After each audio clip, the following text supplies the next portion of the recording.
లేఖన భాగాలు తెరిచి 138వ కీర్తన 3వ వచనము, నేను మొర్రపెట్టిన దినమున నీవు నాకు ఉత్తరం ఇచ్చితివి. Praise the lord. మనమందరం కూడా దేవాది దేవునికి మొర్ర పెడితే దేవుడు తప్పకుండా మనందరికీ ప్రత్యుత్తరాన్ని కలుగు చేస్తాడు. ఆయనకు మొర్రపెట్టు వారికి, ఆయనకు నిజముగా మొర్రపెట్టు వారికి ఆయన తప్పకుండా ప్రత్యుత్తరాన్ని కలుగు చేస్తాడు. దానిలో ఎలాంటి సందేహం కూడా లేదు. కానీ మనము అడగట్లేదు కాబట్టి మనం అందరం పొందుకోలేకపోతున్నాం. దానిలో వేరొక ఆప్షన్ ఏమీ లేదు. మీరందరూ కూడా కుటుంబంలో ఆశీర్వాదాలు కానీ, స్వస్థత కానీ, దీవెన కానీ, కుటుంబంలో విడుదల కానీ కలగలేకపోవడానికి కారణం ఏమిటో తెలుసా? అసలు మీరు అడగలేని స్థితిలో ఉంటున్నారో, ఒకవేళ ఏమి అడగాలో కూడా తెలియని పరిస్థితిలో ఉంటున్నారు. మీరు నిజం చెప్పండి. ఆకాశ పక్షులను చూడండి, అవి విత్తవు, కోయవు, కొట్టల్లో కూర్చుకొనవు, అయినా పరలోకపు తండ్రి వాటిని పోషిస్తున్నాడు. వాటికంటే మనమందరం కూడా శ్రేష్ఠులం కాదా? ఎప్పుడు ఏమి తిందామా, ఏమి తాగుదామా, ఏం ధరించుకుందామా, ఎలా బ్రతుకుదామా, ఎలా మనం వెళ్దామా, ఏంటి పరిస్థితి, ఏమి తిందామని ఎప్పుడు ఏదో ఒక రకమైన ఆలోచన చేస్తానే ఉంటున్నావే తప్ప మనస్ఫూర్తిగా నువ్వు చెప్పగలుగుతున్నావా? నేను ఆయన రాజ్యమును, నీతిని మొట్టమొదటిగా వెతుకుతున్నాను, నాకు కావలసినన్నిటిని కూడా దేవుడు తప్పకుండా సమకూరుస్తాడు అనే ఒక బలమైన విశ్వాసం లేదో, ఒక బలమైన నమ్మిక లేకుండా నువ్వు ఎందుకలా జీవించే వారిగా ఉంటున్నావో? యోహాను సువార్త 15వ అధ్యాయం 7వ వచనంలో ఆయన క్లియర్ గా చెప్పేశారు, ముందు మనము ఆయన యందును, ఆయన మాటలు మన యందును నిలిచి ఉండిన ఎడల మనకి ఏది ఇష్టమో అడగమని ఆయన చెప్తా ఉంటుంటే, ముందు మనము ఆయనలో నిలిచి ఉండే వారిగా ఉండాలి. ఆయన వాక్యము మనలో నిలిచి ఉండే వారిగా ఉండాలి. ఆయన మాట ప్రకారంగా జీవించాలి. ఆయన ఆజ్ఞల ప్రకారంగా జీవించాలి. అక్రమమైన జీవితాన్ని జీవించకుండా నీతి కలిగి బ్రతుకు గనక మనం జీవిస్తే తప్పకుండా దేవుడి ప్రత్యేకమైన ఆశీర్వాదాలు మనం పొందుకుంటాం. మీకు ఏది కావాల్సి వచ్చినా దొరుకుతుంది. అడుగుడి మీకు ఇయ్యబడును అని దేవుడు వాగ్దానం చేశాడు. వెతికితే దొరుకుతుంది, తట్టితే తప్పకుండా తీయబడుతుంది. మనం చెడ్డవారై ఉండి మన పిల్లలకు మంచి ఈవులు ఇవ్వాలనుకుంటున్నామో, రొట్టెని అడిగితే రాయినివ్వము, చేపను అడిగితే పామునివ్వము. మనం ఎంతో చెడ్డవారిగా ఉండి మన పిల్లలకి మంచి ఈవులు ఇవ్వాలని మనం ఎంతగానో ఆశపడతా ఉంటే, పరలోకపు తండ్రి మనకు గొప్ప ఈవులతో శ్రేష్టమైన, ఇప్పుడు నువ్వు ఎదుర్కొంటున్న ఆర్థిక ఇబ్బంది, నువ్వు ఎదుర్కొంటున్న సమస్య, ఏదైతే ప్రాబ్లం ఫేస్ చేస్తూ అంధకారమైన పరిస్థితులు ఎదురు చూస్తూ ఉంటున్నావో, నీ ప్రతి బంధకం కూడా యేసు నామములో విడుదల కలుగుతుంది. అయితే నువ్వు ప్రార్థన చేయి. ఈ క్షణమే, ఈ నిమిషమే దేవాది దేవుడు నీతో మాట్లాడుతున్న కొలది నువ్వు ఏమడుగుతున్నావో కనీసం నీకు తెలిసే వారిగా ఉంటున్నావా? ఏమడుగుతున్నారో అర్థం కావట్లేదు. అసలు అడగలేని వారిగా ఉంటున్నారు. మీరు చాలా మంది ప్రార్థన చేయలేని స్థితిలో ఉంటున్నారు. నిజంగా చాలా బాధాకరమైన విషయము.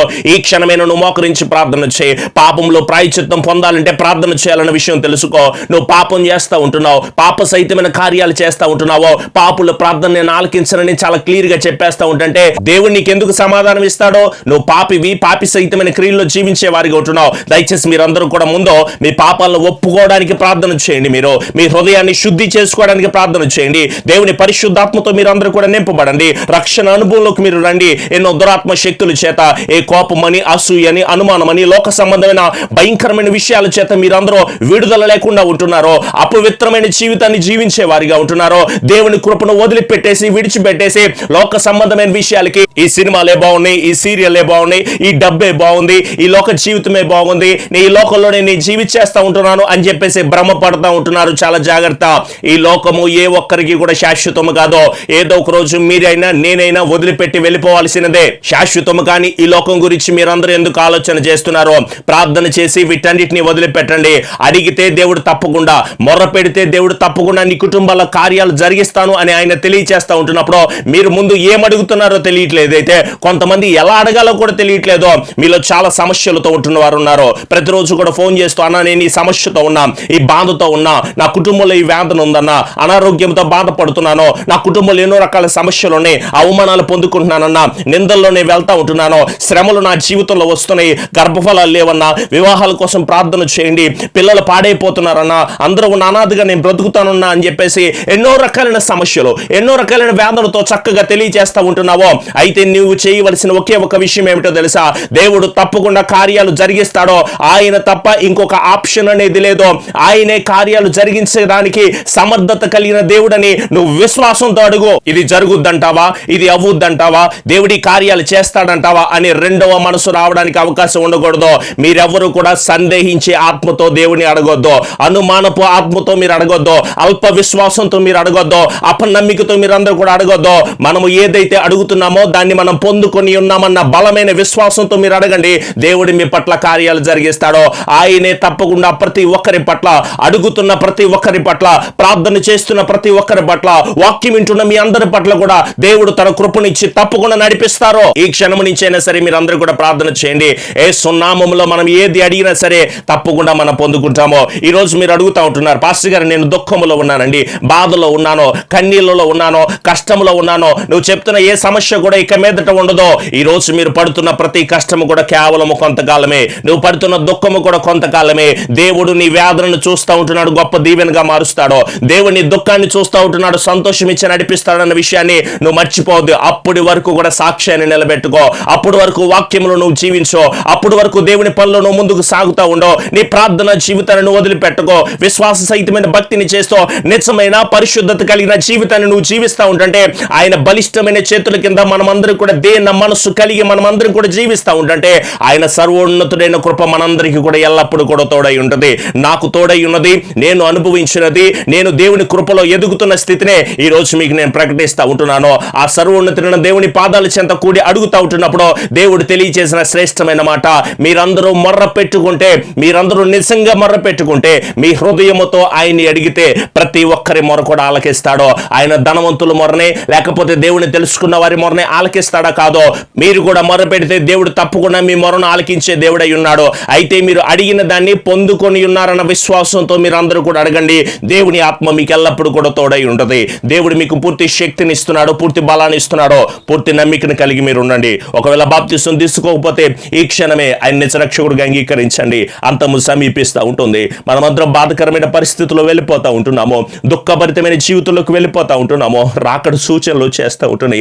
అంత్యక్రీస్తు మనకి 666 ముద్ర, ప్రత్యేకమైన ముద్రగా పిలువబడుతున్న ఈ ఆర్డర్స్ కూడా త్వరలోనే రాబోతున్నాయని మనం వింటూ ఉంటున్నప్పుడు, అంత్యక్రీస్తు వస్తున్న సమయంలో వెంటనే ఆయన రెండవ రాకడ మనకు వచ్చేస్తుంది అన్న విషయాన్ని మనందరికీ కూడా తెలిసినప్పుడు మన కుటుంబాలను మనం మార్చుకుందాం, మన బిడ్డల్ని మనం మార్చుకుందాం, మన జీవితాన్ని మనం మార్చుకుందాం. వేషధారణ భక్తిని వదిలిపెట్టండి, లోక సంబంధమైన విషయాలను వదిలిపెట్టండి. మీ బాధలు పోతాయి, మీ సమస్యలు పోతాయి, మీ ఇబ్బందులు పోతాయి. మీకు ఏదైతే వేదనతో ఉంటున్నారో మీ నోరుని దేవుడు ఆనందంతో నింపుతాడో, మీ హృదయాన్ని సంతోషంతో నింపుతాడో. దేవుని వాక్యము చేత మిమ్మల్ని ఆత్మీయంగా బలపరుస్తూ ఉంటుంటే, ఏ తాగుడైతే, ఏ వ్యభిచారం అయితే, ఏ పాపం అయితే, ఏ సమస్య అయితే, ఏ కోర్టు సమస్య అయితే, ఏ కోవిడ్ పాజిటివ్ వచ్చి ఎంతగానో బాధపడుతున్న నీవో తప్పకుండా దేవుడు తన కార్యాలతో సిద్ధపాటు చేస్తాడో.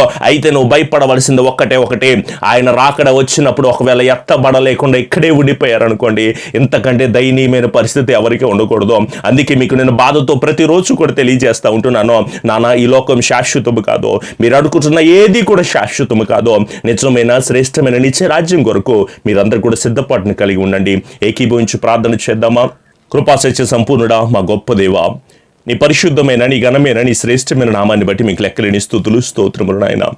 ఏ పాటి వారము ప్రభువా, మిమ్మల్ని స్తుతించడానికి ఎలాంటి యోగ్యత లేని మమ్మలను ప్రభువా మరొకసారి మీ వాక్యము ద్వారా, నీ దైవ సేవకుడు ద్వారా మాతో మాట్లాడిన విధానం బట్టి మీకు స్తోత్రములు ప్రభువా. అల్పులము, దీనులము, ఏమీ లేని వారము ప్రభువా, మీ వాక్యము ద్వారా మీరు మమ్మల్ని నడిపిస్తున్న విధానం బట్టి మీకు స్తోత్రములు నాయన. నీ బిడ్డలతో మీరు మాట్లాడుతున్నారు, శక్తినిస్తున్నారు, బలమునిస్తున్నారు ప్రభువా. మీకు మరొకసారి స్తోత్రములు ప్రభువా.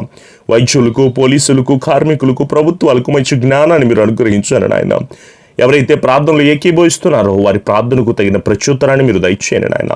అనారోగ్యాల నుంచి నెమ్మదిని వారికి అనుగ్రహించండి. తాగుడి జీవితాన్ని నుంచి విడుదల మీరు దయచేయండి.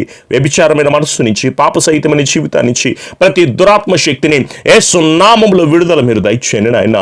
నీ బిడ్డలు ఏదైతే సమస్యలతో బాధపడతా ఉంటున్నారో నీ సన్నిధిలో వారందరూ మొరపెడుతూ ఉంటున్నారు ప్రభువా. మీరు మొరపెడితే కార్యాలు జరిగిస్తా అన్నారు కదా ప్రభు. ప్రతి ఒక్క ప్రార్థన అవసరతను విన్నదేవా, ఒక్కసారి మీ కాపుదల బిడ్డలకు మీరు అందించి స్థిరపరిచి కృప దయచేయమని ఈ రోజు మేము లైవ్ లో ఏకీభవించి ప్రార్థన చేస్తూ ఉండగా మీ వాక్యము ద్వారా మీ బిడ్డలతో మాట్లాడి ఎంతో మంది బాప్తిసాలు లేక ఎంతో మంది నిజరక్షకుడిగా అంగీకరించుకుంటున్న వారందరి కుటుంబాల్లో మీ వాక్యము ద్వారా మీరు స్థిరపరిచి దీవించి ఆశీర్వదించి కృప దయచేయమని మా ప్రియ రక్షకుడైన యేసు నామములో అడుగుచున్నాము తండ్రి, ఆమెన్. ప్రార్థన అవసరత హైదరాబాద్ నుంచి రత్నాకర్ గారు, కృష్ణవేణి గారు దేవుడు వారి కుటుంబాన్ని దీవించాలంటూ, అలాగే వారి బాబు అభిషేక్ చుట్టూ, అలాగే ప్రజ్ఞా సాహితీ బిడ్డ చుట్టూ దేవుడు కాపుదల దయచేయబడాలంటూ, అలాగే రాజ్ కుమార్ గారు, ప్రశాంతి వారికి ఇచ్చిన 3 బిడ్డల చుట్టూ దేవుడు తన ప్రత్యేకమైన కాపుదలతో నింపి నడిపించబడాలంటూ కూడా మనమందరం కూడా ప్రార్థన చేసే వారికి ఉందాం. అలాగే మీ ప్రార్థన అవసరతలు మాకు తెలియచేయండి, తప్పకుండా వాటన్నిటి విషయమే ఎల్లప్పుడూ కూడా ప్రార్థన చేసే వారికి ఉంటాం. అలాగే ఈ ఛానల్ని సబ్స్క్రైబ్ చేసుకోండి. అలాగే మీ స్నేహితులకి, బంధువులకి తప్పకుండా వాక్యాన్ని షేర్ చేయండి.